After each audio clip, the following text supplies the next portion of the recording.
네, 안녕하세요. 오늘은 2022년 9월 13일이고요. DB 하이텍 주가 전망 9월 증시 방향은 이라는 제목으로 오늘 국내 시장 방송과 주가 전망에 대한 방송을 시작하겠습니다. 네, 추석 연휴 이후에 지금 국내 증시가 어떻게 흘러갈지 좀 많이 궁금해 하셨을 것 같은데요.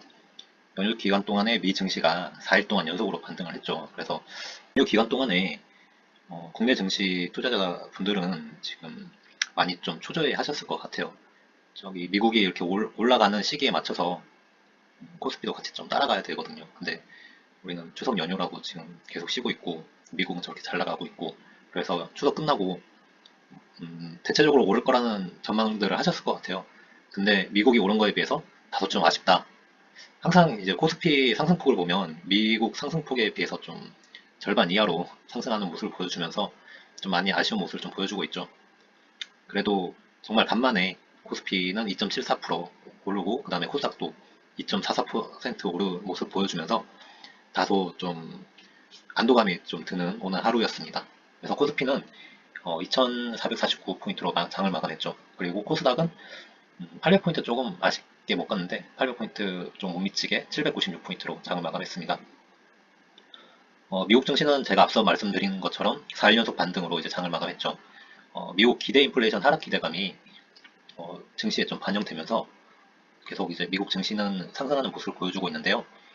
1년 기대 인플레 수치가 나왔죠. 5.7%로 6월 달에 6.8%, 그 다음에 7월 달에 6.2%에 비하면 하향되는 모습을 좀 보여주고 있죠. 그래서 인플레이션은 피크아웃이 아니냐라는 얘기가 조금 지금부터 나오고 있는 시점인 것 같고요. 그리고 오늘 밤에 발표되는 8월 CPI 지수가 중요합니다. 단기 변동성에 그 영향을 줄 것으로 좀 예상이 되는데요. 일부 전문가 분들은 이제 8% 초반, 그 다음에 7% 후반대를 예상하고 있는데, 그 정도만 나와줘도 이제 시장에는 단기적으로 긍정적인 모습을 좀 주지 않을까라는 전망을 좀 조심스럽게 해보고요.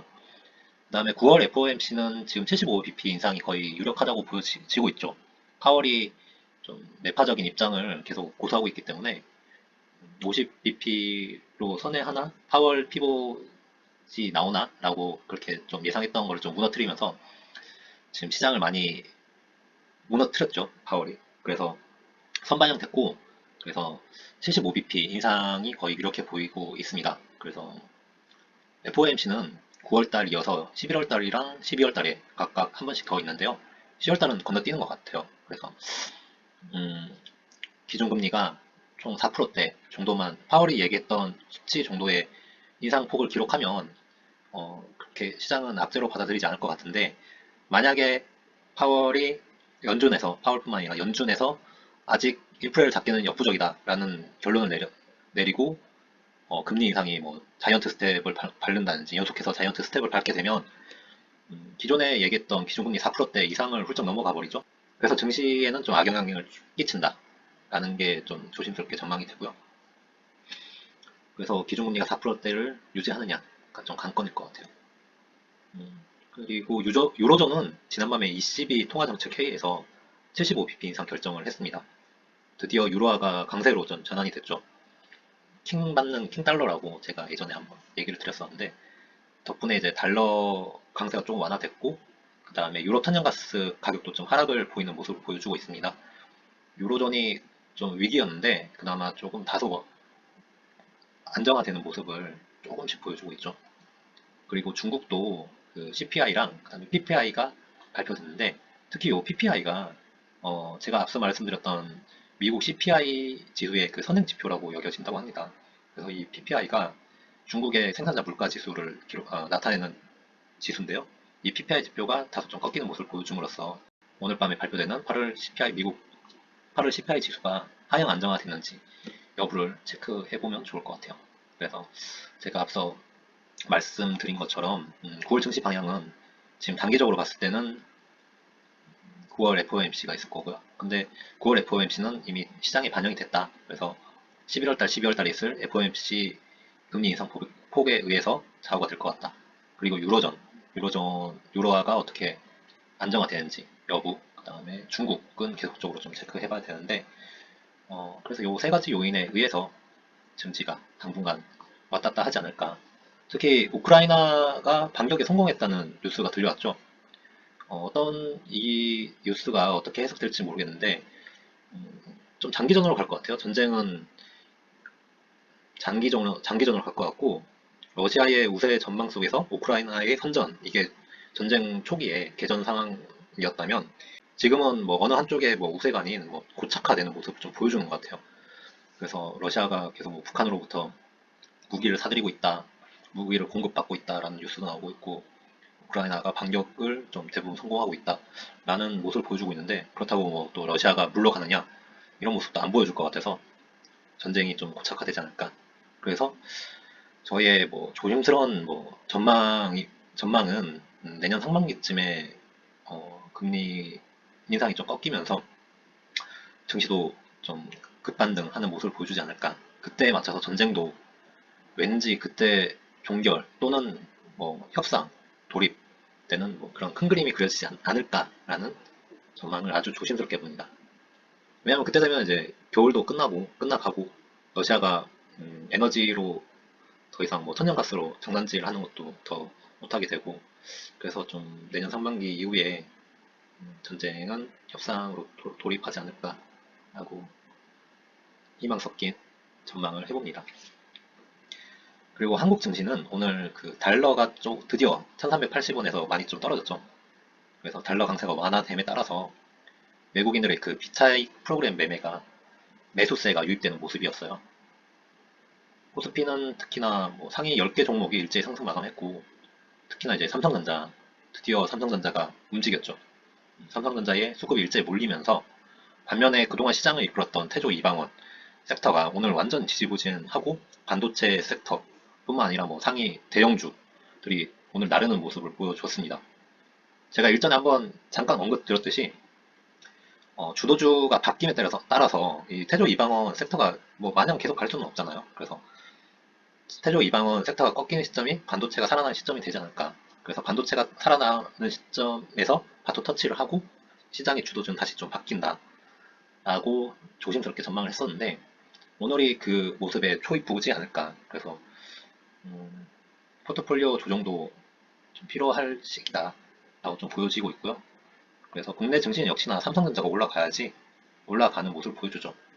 아무리 일부 sek터가 막 난다 긴다 해도 코스피는 삼성전자가 가지 않으면 지지부진한 모습을 보일 수밖에 없죠.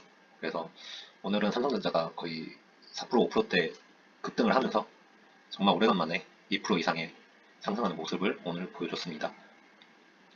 그래서 오늘은 코스피 외인 순매수의 2.7% 상승 1370원대로 드디어 떨어졌다. 달러 약세의 7.2원이 내렸다. 그리고 나스닥 덕분에 코스피는 좀 아닌 것 같고요. 네, 영향은 있을 수 있죠. 하지만 요거 덕분이라고만 보기엔 좀 어렵고 그리고 외국인 코스닥도 마찬가지죠. 외국인 기관 쌍끌이 매수에 2.4% 상승했다라고 오늘 시장을 마무리 지을 수 있을 것 같습니다. 네, 오늘은 종목은 DB 하이텍을 좀 볼 건데요. DB 하이텍도 그 코스피에서 정말 철저하게 소외됐던 종목 중에 하나죠. 그래서 주봉으로 봐도 7월 1일날 이렇게 급락한 이후에 계속 지지부진한 모습을 보여줬는데요. 증권사 리포트가 제가 뭐 못 찾아 증권사 리포트가 제가 못 찾아서 그런지 모르겠지만은 가장 최근 리포트가 5월 달에 있었던 리포트입니다. 그만큼 시장에 관심을 못 받았다는 반증일 수도 있고요. 그래서 DB하이텍의 가장 최신이라고 볼 수 있는 5월 25일자 유한탄 증권의 리포트를 소개해 드리면서 투자 아이디어를 한번 좀 캐치해 보는 게 좋을 것 같은데요. DB하이텍, 고전압, PMIC, 그들만의 리그다. 그들만의 리그라고 하면 다소 좀 부정적인 뉘앙스의 문구라고 보여지는데 지금 내용으로 보면 그렇지 않습니다. 고전압 PMIC라고 하면 반도체에서 가장 핵심을 맡는 부분이죠. 전력의 그 공급과 제어를 담당하고 있는 반도체 심장이라고까지 불리는 그런 부품이고요. 이런 그 고전압 PMIC, 글로벌 파운드리 업체들 중에서 70V 이상의 고전압 PMIC를 생산할 수 있는 업체는 정말 제한적이다. 그래서 고전압 PMIC 시장에 대응 가능한 파운드리 업체는 이렇게 있죠. 타워 어쩌고저쩌고, 그 다음에 VIS, 그리고 DB 하이텍 등 일부 소수 업체들로 압축이 된다. 크게 세 가지 업체밖에 없다는 얘기죠. 그래서 PMIC 생산에 주로 활용되는 뭐 이렇게 블라블라 있어요. 네. 이런 공정은 고전압 제품에서 특히 높은 기술력이 요구된다고 합니다. 이러한 고전압 PMIC 시장은 삼성, TSMC, 인텔 같은 대기업들이 대응하기에는 무리가 있다고 합니다. 그래서 아무래도 DBHTech 같은 이런 부품 업체들한테 하청을 맡기겠죠.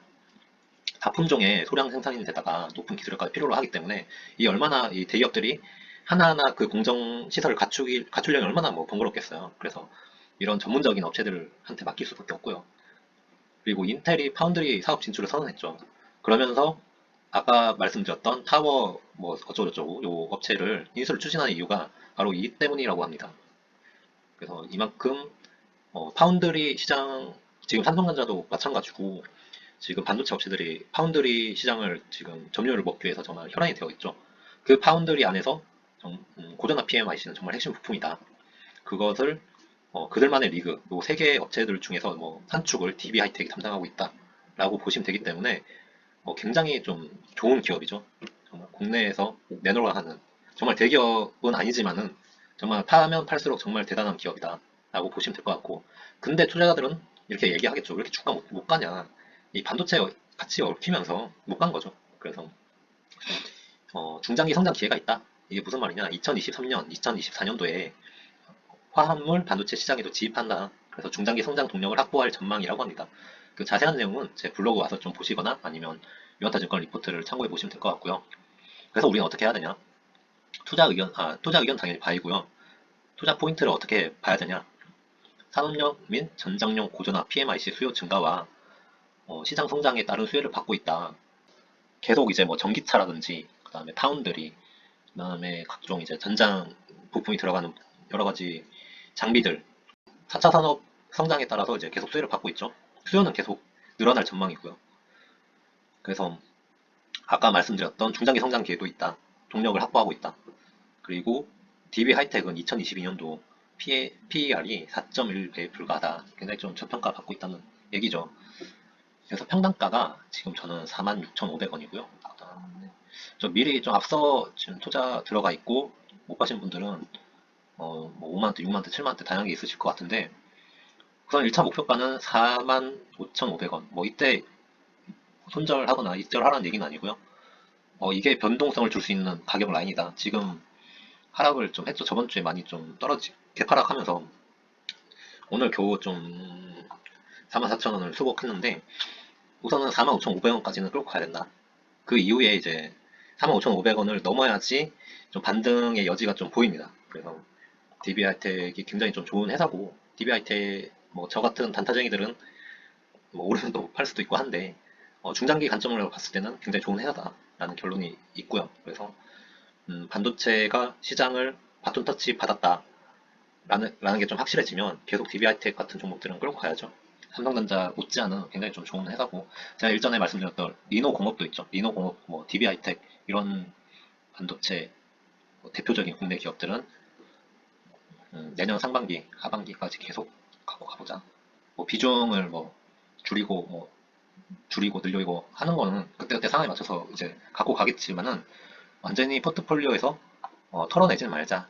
전 지금 지긋지긋하시겠지만은 그래도 털어내지 않고 쭉 갖고 가셔야 될 기업이라고 보시면 좋을 것 같습니다. 네, 오늘 방송 여기까지 하겠고요. 지금까지 시청해주셔서 감사합니다.